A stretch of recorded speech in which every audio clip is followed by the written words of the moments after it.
Islam. Islam. As I rise. La ilaha illallah.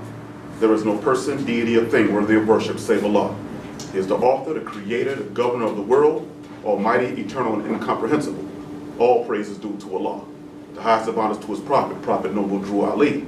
I want to give honors to the Moorish flag, the red flag with the green five-pointed star in the center, representing the five highest principles known to man, which are love, truth, peace, freedom, and justice. I want to give honors to the forerunner of the prophet, Marcus Mosiah Garvey, Deuce Ali, and Elijah Muhammad as well. I want to give honors to all grand bodies in the Moorish Science Temple of America. I want to give honors to Temple number 19, the Office of the Grand Governor, with the Sheik staff, the Vanguards, Sisters Auxiliary, etc., etc.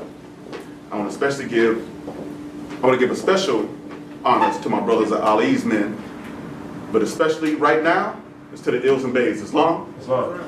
All right.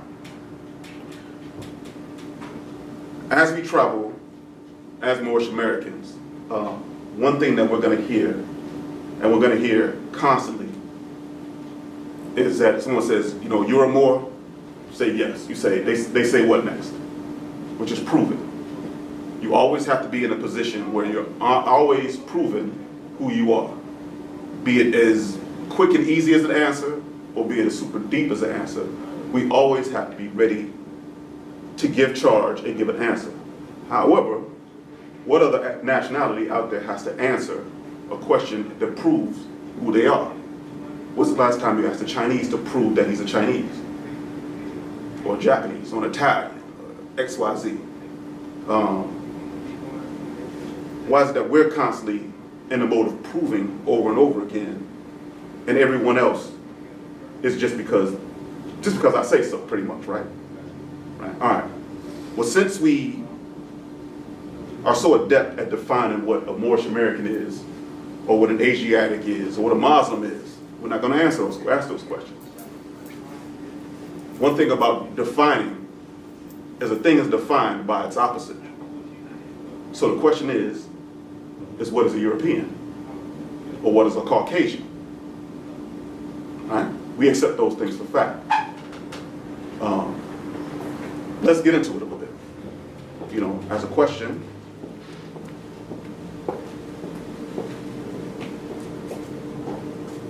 let's do it. Give me 1 second.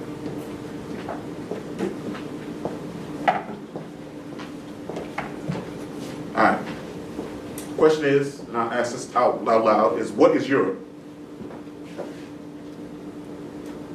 Anybody? I mean, yeah, y'all can, you kick back at me. What is Europe? A continent. Europe is a continent, right? A continent that comprises of the westernmost part of Eurasia. It's called Eurasia, right? Mm-hmm. Now, you said that Europe was a continent. The question is Europe a continent? All right? Look at it here. You know, we have our 1, 2, 3, 4, 5, 6, 7 continents. When we look at Europe, is Europe defined truly a continent? What did it say? Isthmus. Okay. Anyone? All right. And some would say no. You know, that it's a part of Asia. You know, there's no full set separation between that and Asia. So it depends on who you ask if it's really a continent. The thing is, in the past, and of course we can't really look at this map here because this map is conveniently Eurocentric because Europe is huge, Africa's not so big. You notice that? India was actually considered a continent at one point, or what we call a subcontinent. Now look at the size of India and look how much larger Europe is than India. But European map, they're gonna make it Eurocentric. We know how that goes. Now you look at Russia. Now is Russia Asia or is it Europe? Because they say this is Europe. They'll say this part, right? But then Russia is a part of Europe. So they'll say all this extra wide joint right here, and all this is Europe. So is Russia a part of Asia, or is it part of the continent of Europe? You see how that when you start asking questions out loud and look at the actual map, indeed, you'll find out that, you know, somebody's making something up. Now you have a concept called Eurasia, which is what they came up with. You know, it says Eurasia is a single continent, linked by the Suez Canal, to the Asiatic lands, Africa as well. So you have a continent, because you call Africans Africans, you call Asians Asians, you call Americans Americans, but Europe is getting a pass on what it is, right? What is a European? Where does the word come from? Gotta get rid of black power, brother. I'm gonna keep that part. I like that part. Actually, we have all this. Let's go over here. I don't know. Europe. What is Europe named after? Queen Europa. Europa, Or Europa. right? There's this thing called Greek mythology that we've all heard of. And Europa has a tale. It's a loving tale. It's a love story that we call the Rape of Europa. Europa is actually a Phoenician woman of high lineage. Like you said, Queen Europa, right? A Phoenician, what is a Phoenician? Canaanite. Yeah, I don't need to put that on there. We know what Phoenician is. Phoenician is a Canaanite. A Canaanite is who? Everybody in this room, right? All right, got you. Yeah, that's what I was best taking. Us, yeah, got you. So, talking about the rape of one of our queens, right? In symbolism, we can put Europa here. In other cultures, she has symbolism. So we have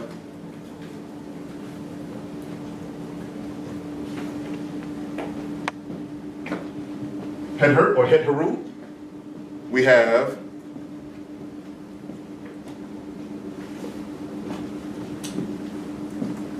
Oshun.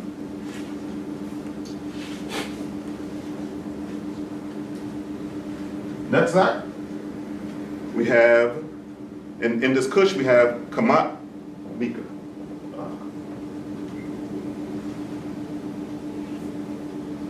Kamalat.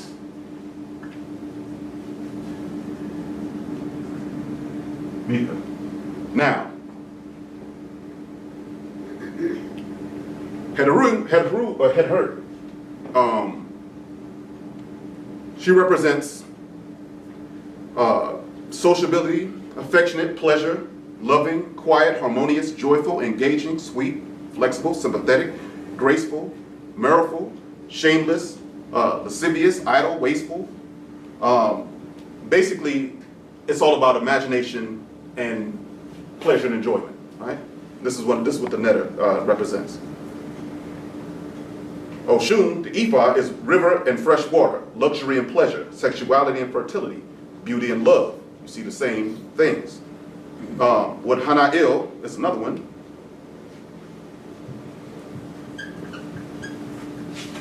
Il, and also, which is also Canaanite or angelic, it means joy or pleasure as well. We have endurance, fortitude, patience through passions. Tantra, we have all these ideals which constitute what Europa was. So you're talking about sensuality, you're talking about pleasure, things of that nature, right?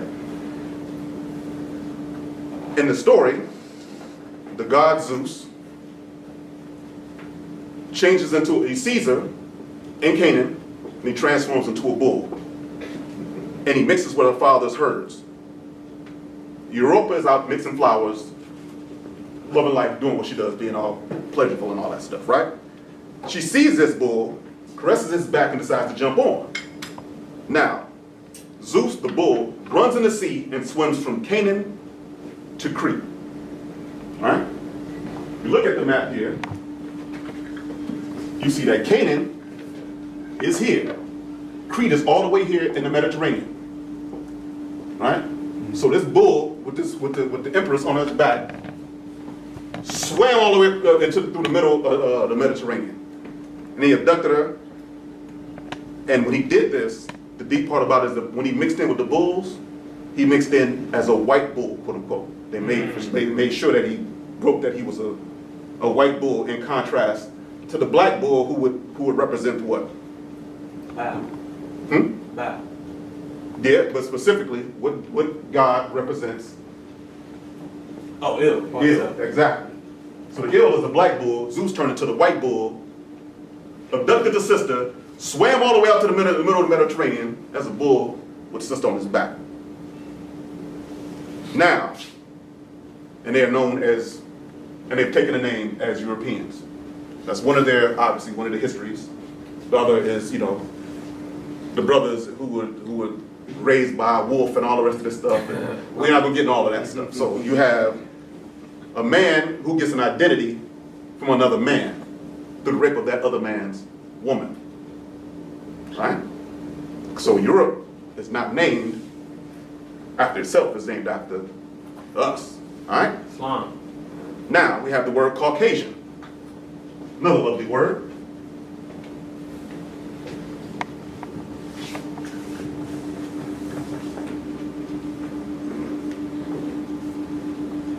There was, this word comes from a man called Christoph Meiners.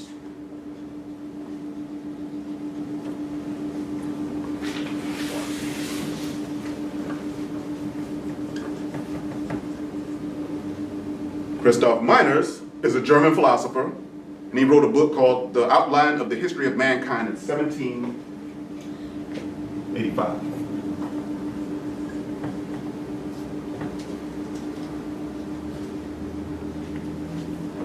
It says that Meiners' treatise was widely read in German intellectual circles of his day. Miner proposed a taxonomy of human beings based on two races. So he said the world was two races: Caucasians and Mongolians, right? Yes. The word taxonomy is defined as a branch of science concerned with classification or with civic knowledge, where you have to classify everything separate from every other thing. He considered Caucasians to be more physically attractive, notably because they had paler skin, obviously, and sensitive and more virtuous than Mongolians. So, Mongolians, the bad guys, darker, not as sophisticated, not as physically attractive as these Caucasians that he's come up with. Now, the name Caucasian derived from the Southern Caucasus or Transcaucasus region, or what they now know as Armenian, Georgia, etc., because he considered the people of this region to be the archetype, i.e. the neotype, which is a very important word,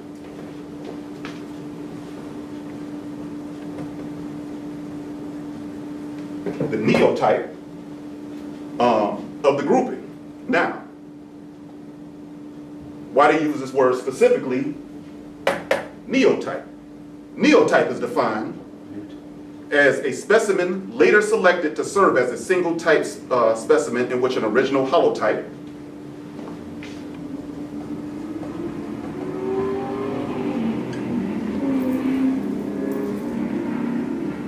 has been lost or destroyed when the original author never cited a specimen. Now, a neotype, basically what it is the holotype is the real specimen. If you don't have that, you have to come up with a neotype. Basically what you have to do is you have to grab something else that you think might possibly kind of maybe be the original person or the original point of these people. So you don't have it. So in essence what he's doing is technically lying. All right? So in this, Caucasians are not Caucasians because you don't have the holotype. You only have a neotype. It's a later selected specimen to serve as the alpha.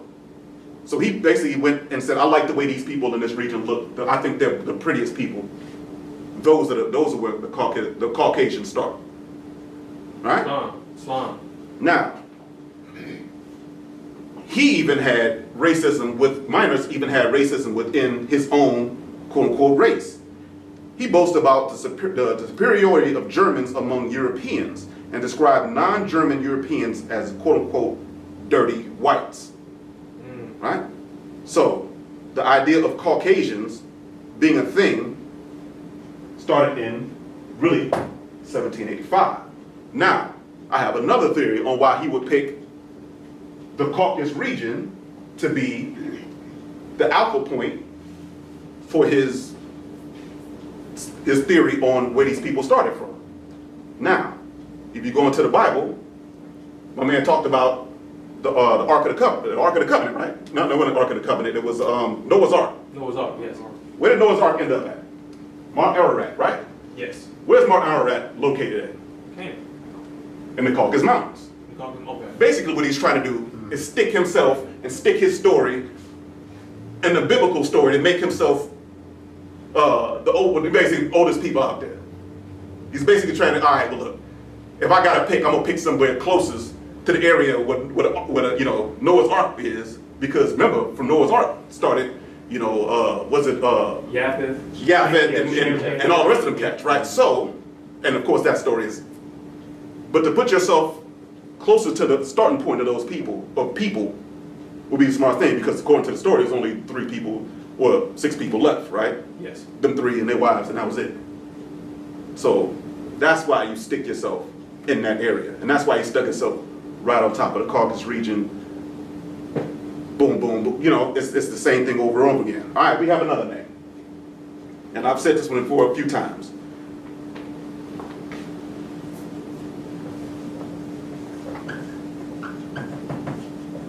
Blumenbach. Johann Friedrich Blumenbach, another German professor of medicine, and he was a member of the President Council and Fellows of the Royal Society in London for Improving Natural Knowledge, aka the British Royal Society, who was considered the founders of the discipline of anthropology, the study of humankind in particular. Their motto, the British Royal Society's motto, is nihilus in verba, or take nobody's word for it.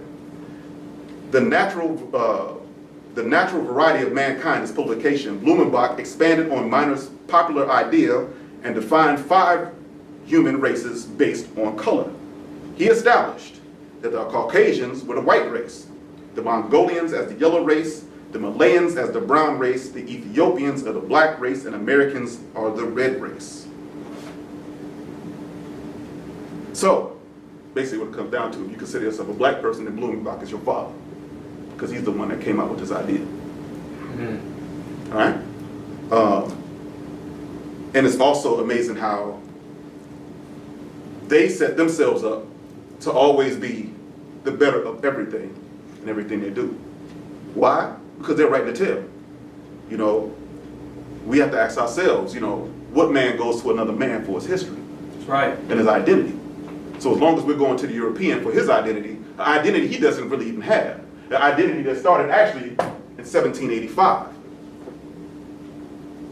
We have to ask ourselves what's the problem here.